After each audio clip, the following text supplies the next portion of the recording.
Did you know that white's knight has a dream square? In today's video, we're going to look at why the best attacking square for white's knight is on f5, why g3 is normally a pit stop along the way, and how black can shut this entire operation down with one of the most annoying plans in chess with g6, h5, and h4. First of all, this is an enemy piece in our half of the board. In video 1 of this series, we looked at why that was such a problem for us.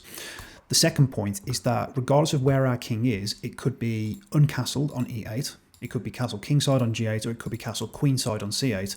That knight has two different ways to check our king. Usually can be the signal that a big attack is coming against our king. So here's the key pattern for today.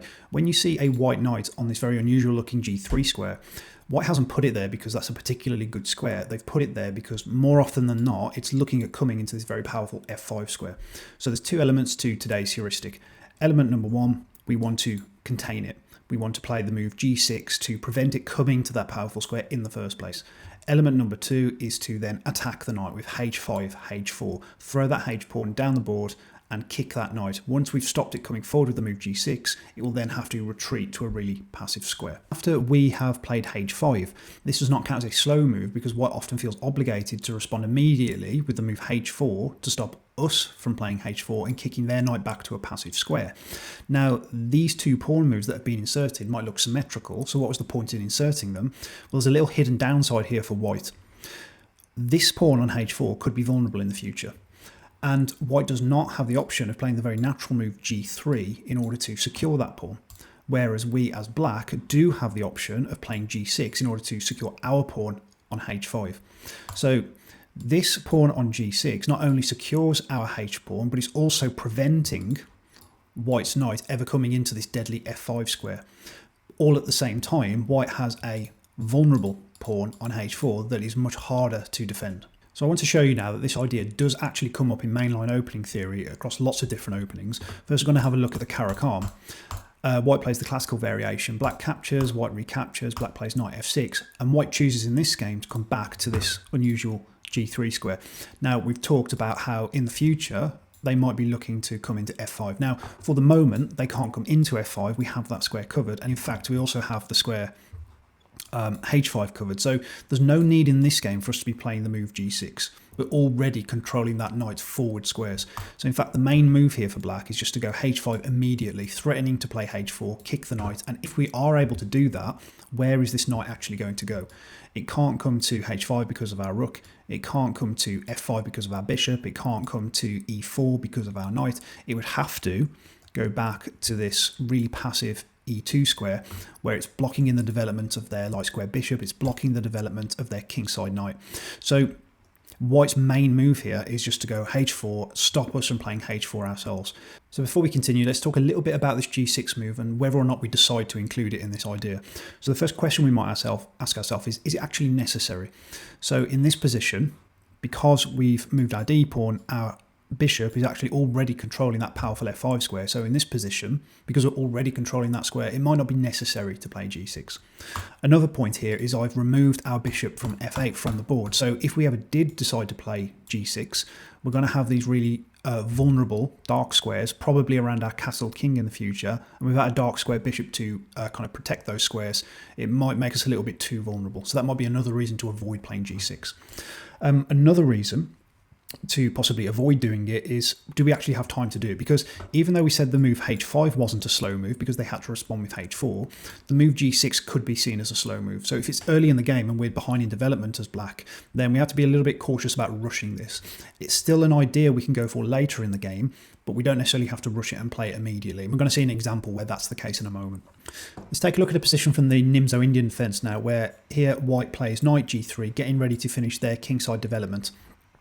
We would love to be able to just play h5 here, threatening to play h4, kicking that knight back to a passive square, but the subtlety here is we have already castled. This is a little bit different to those other positions, which means we no longer have a rook on h8 ready to support that h5 push.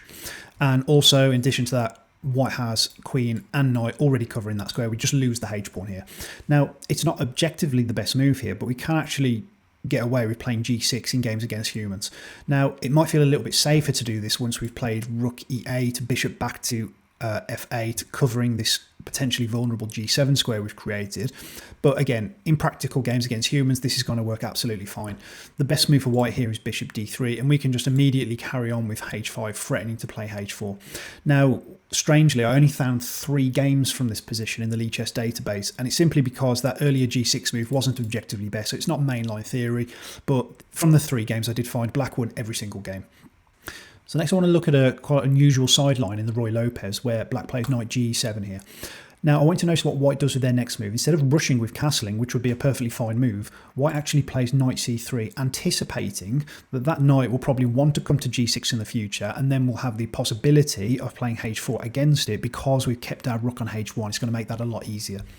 Now in this game, yes, black does continue with the move knight g6, and white does play the move h4 immediately. Again, because we've got this rook on h1, we're supporting that move h4, and we can just play it immediately. Black responds with h5, and now we play d4. Why did we play d4? Notice here, we have 1, 2, 3 pieces developed. Black has 2 pieces developed. How has that happened? Black spent 2 moves developing one of their pieces, whereas all of the other pieces on the board only had 1 move spent on them. Now, if you go back to video 3 in this series where we talk about slow moves and slow openings, this is the justification for white, because black has played slowly, for white to just open the position up, and the typical move to do that is d4. So go back to video 3 if you want more of an explanation as to why we're playing the move d4. Now, the really interesting thing here is that in practice, not a lot of people know about this h4 idea, followed by h5. If you've just watched video 3 in this series, you might go for the general approach of saying black has played a slow opening, therefore I'm going to play d4 immediately. And yes, d4 is a very good move here. It's the second best move in the position. And in this position, exactly on the Lichess database, white is winning 50% of games, which is pretty good. Now, if you go back and you insert h4, h5 first, which is specifically against this knight on g6, and then you insert d4, which is a move based on this general principle that black has played a slow opening, now white's win percentage goes up from 50% to 58%. Huge increase in win percentage, and it's all built around this idea that black's pawn on h5 is more vulnerable than ours because it's harder for them to support it with the move g6, whereas we can very easily support our pawn with the move g3. And the really interesting thing here as well is that the immediate d4 without h4 included is 10 times more popular than the better move, which is including h4 first. And just the reality is people don't know about this move. It's not until you start to get towards the 2000 level plus that people start to understand that against these pieces on g6 you can actually just throw your wing pawns up the board. So I first came across this concept a couple of years ago from Aman Hambleton and Zee Brah, and he did such a good job of explaining it. I've borrowed a few positions from his video here today. And he even built an opening around this concept to try and force this position onto the board. It's called the Zee Brah opening, and it's against the Sicilian. So e4, c5, e5 immediately. Very strange move, objectively not the best move, but it's kind of a concept opening, trying to force ourselves into those kind of positions, just to demonstrate the idea. Black plays knight c6, white gambits the pawn by playing c3, black takes it, white plays d4, takes. Now, in this position, white has sacrificed a pawn, and they've given themselves an isolated d-pawn. So, objectively, not an amazing position for white, but typically, notice where black's knight now runs to, this unusual g6 square, possibly looking to come into f4 in the future.